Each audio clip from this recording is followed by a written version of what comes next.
de-escalation all the time. And so I think y'all should really look up de-escalation techniques so that you can practice them instead of pulling that mod power, because it really, like, it's really unnecessary if you're using your moderator skills. That's all the mods do is use the moderation. Can we invite 10? Because I can't find 10. If I had a bean, it'd have been over. Powers. I ain't really in a rush to hear from 10, though. I ain't really. Nah, man, we gotta show. I want to show some diversity and some inclusion. But I would like to hear from you, Shalonda. Hey, Shalonda, I want to talk to you.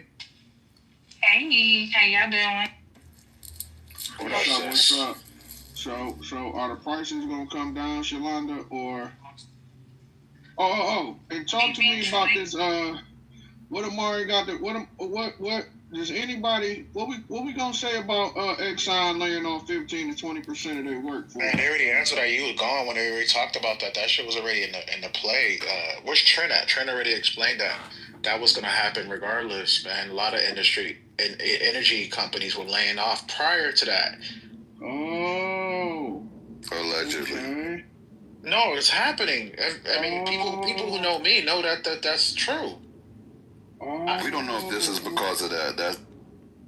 You said that gold. No, it was brother, not me. It was not me. It was brother getting opened up. Trent gave brother an invitation to the Four Seasons to get opened Also up. get opened up. Yeah.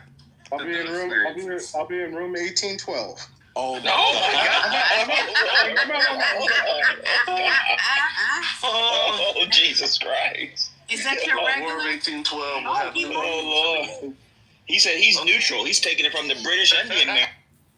You trust Egypt? No. But if they're working with Americans, then maybe. Well, we have a couple of pretty good bases in Egypt, so yeah, a little bit.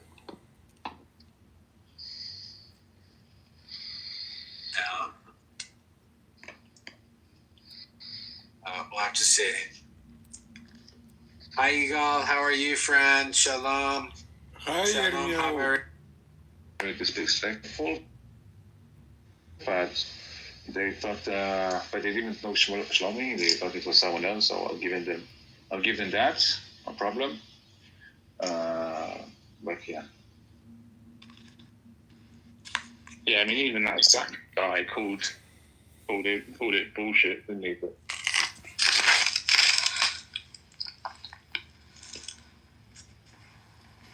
so good. Can we have like a good conversation, a happy one? Like, I don't know. Shlomi, I saw. No, here. I saw you got together. Sorry, go ahead, Rafa. I saw you got together with Daniel recently. Looked like you guys. You've been going out, having fun, meeting people. You mean Daniel from here, from Clubhouse? Yeah. I saw he posted a picture with you on Instagram. Ah, yeah, I met him at the restaurant. I told him to come with Amnon and Alex Steinmetz was in Israel. So we sat a little bit. And Amnon, just sat a little bit, ate dinner, and drink a little bit. Yeah, it was nice. And it's Daniel that lives in Berlin. No, Daniel lives in Tel Aviv. Berlin? No, different Daniel. He lives in Tel Aviv.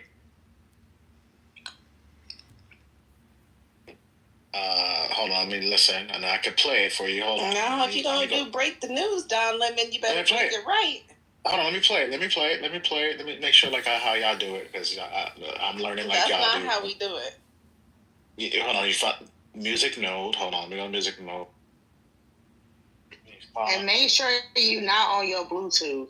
Yeah. I'm gonna take out my iPhone. Look at Cypher with the baby oil. Pause. Can you hear me?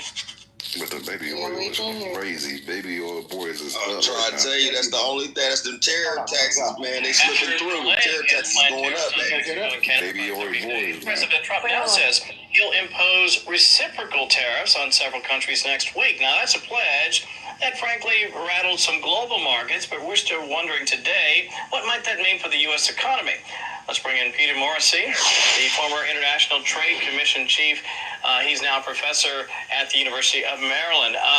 Peter, there's so much we can talk about, but let's begin by explaining for the folks at home, what is this idea of reciprocal tariffs, and how would you explain what that might mean, not just to us, but to the countries that may be hit by them?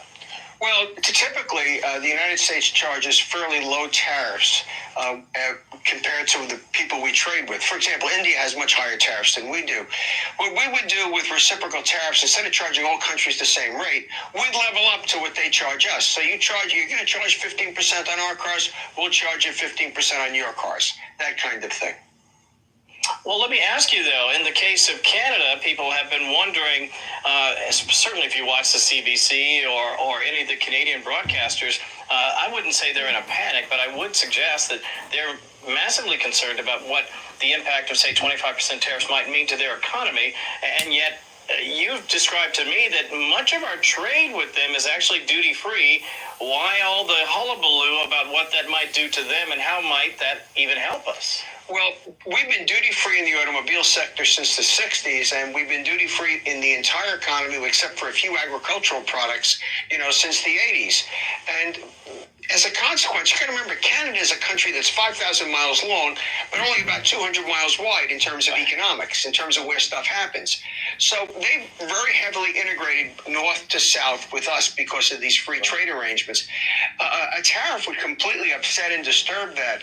My feeling is there should be some sort of accommodation we can come to with the Canadians about areas of friction. Whatever border issues we have, whatever drug issues, it should be possible. The thing is, you have to remember, Trudeau is kind of like a New York City mayor. Not the one we have now, but others that we have had, or the New York City prosecutors. They take a very, promiscuous look towards people that smuggle. Similarly, or any kind of crime, it's a social problem. Well, likewise, the Mexicans, they basically have let the gangs run wild, and now they've lost control of their country because they've become more rich and powerful than the government. Yeah, and so, that's certainly the case. So, look, now that, all y'all economic, now he's a professor at the University of Maryland in economics. So, yeah, before y'all want to call him some Trumper, y'all want to put up your credentials against him. You're more than welcome to, but I'll land with that. Go ahead, y'all. One isolated professor, that's impressive. Number one, we would definitely find multiple opinions. And number two, I don't think it would necessarily come clearly out on one side or the other. I could imagine two different rabbis, two different Orthodox rabbis, forget liberal progressive rabbis, two Haredi rabbis, right, that could legitimately use the sources one way or the other way. I'll give you just one example and then I'll shut up. I remember reading two different responses about land for people. I'm anti-black. There we go. I'm for the civil rights movement, so I guess that would make me, pro-black? Yep, you'll be in the pro-black category. Yeah, I'm not gonna be for the civil rights. I'm never gonna be for the civil rights. It's because it's a little bit of a slap in the face, you know what I'm saying? Like, I'll take that, you know what I'm saying? Like, how was it, like, any images you see? Maybe they have a complaint, who knows, but you should give them the benefit of the doubt and see where they're going. I gave him the benefit of the doubt for a long time, but then I thought about it. It's a relevant conversation if I should abort, in abortion, and the whole idea of abortion, is it moral or not? The whole idea of an alien does not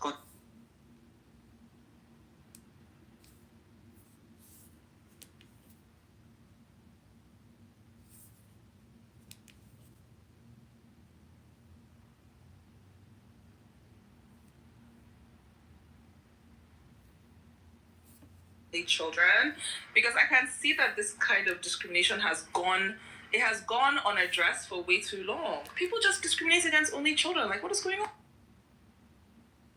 Y'all are selfish. We're just better.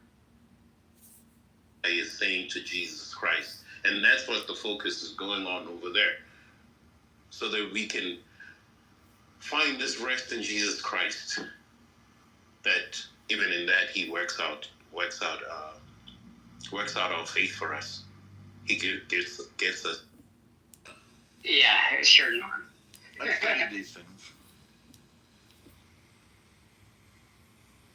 Hey guys, hey Shlomi, hey T, hey David, Rafi, everybody else. Hey, you got my number? Yeah, I messaged you. Did you see my message? No.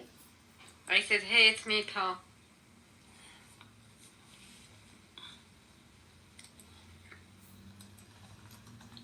Hi, Heather. Hi, pal. Hi. How's it going? But it has like a girl picture on it. Hey, thanks for letting my dad speak earlier.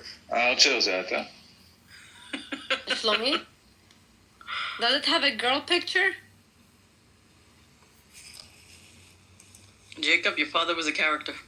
Yeah. And I'm glad you don't think like your father. I'm glad you have your own brain. Oh my God. He's so tough to deal with. How did you grow up liking Jews with a father like that? Well, he never spoke against them, and he just would. He didn't understand it. He never met a Jew in his life, so he's 50. You know, he grew up in Elvis country. There's no Italians, there's no Jews. Does he know Elvis was Jewish? You gotta tell him, it might, change his mind or something. That mother don't even know. Nah, he just a different mindset, man. Yeah. You know? Yeah. Break it to him slowly. Start off with Jesus was Jewish and that he worships a Jew. That'll get him started. I don't even think he believes in God. You know what I mean? So, I don't know. The motherfucker, he's different. Go and take a message from you. Sorry. I don't even think he's like a good person, to be honest with you. I'm starting to question him. I sent you my number. Did you get it? Here. Did you hear Jacob? I sent you. Saying he's questioning whether his dad's a good person. Yes. Oh, I got it too. Thanks. Okay, great. Yeah, the person who sent me the number maybe got me the wrong number. I think it's your family number, maybe. Maybe, I don't know. So T-Robs is Tim Robinson, potato snitch. Yeah, I'm sorry about my dad. He's not, but he doesn't know Look any at that. better. Look at that PTR. Like, that's awesome. Pederast, racist, meet Tim. Oh, this is beautiful. No, he claims to be an accountant. He never had an accounting degree. T-Robs, I didn't even see He would just make cold calls for companies and set Great work. Beautiful different done. Let's see. appointments for How do I click? the firm partner. Can't view your profile. Show me! That's what he claims. You're talking about Jesus? No, my father.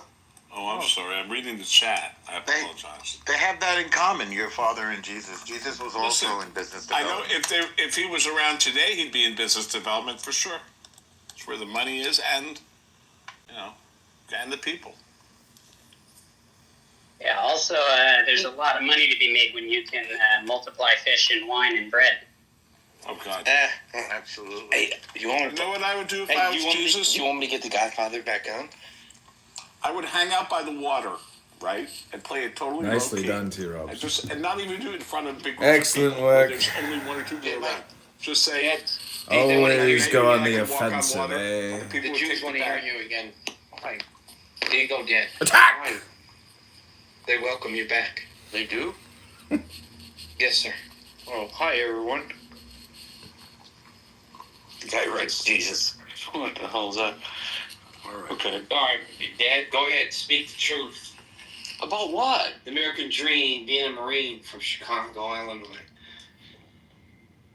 Being in the United States Marines? Whatever you want to talk about. There's 100 people listed. I did serve in the United States Marines. I served 10 years, active duty. It's probably the toughest military branch in the world. I'd like to say thank you for your service. I mean, you're, I don't know how to really respond to that. I mean, you're welcome, I guess. I don't know. That's all right, man. But I did. And, I left home at 17 17 years old, I was gone. And I didn't come back. I never came back to my home. Never. I did to visit sometimes when I was on leave, but no, never came back, settled there. Sasha wants to ask you a few questions about your voice. My what? Your voice. Go ahead, Sasha. Sorry, I'm not keeping up. I apologize. All right, never mind. I apologize. My dad speak it. My voice? Yeah, he's into vocal affectations. Oh, what do you say? No problem. It's I don't know what that is. That's a cruel joke to play on somebody that just came into the room and doesn't have any context. I mean, Okay, come on, man. All right.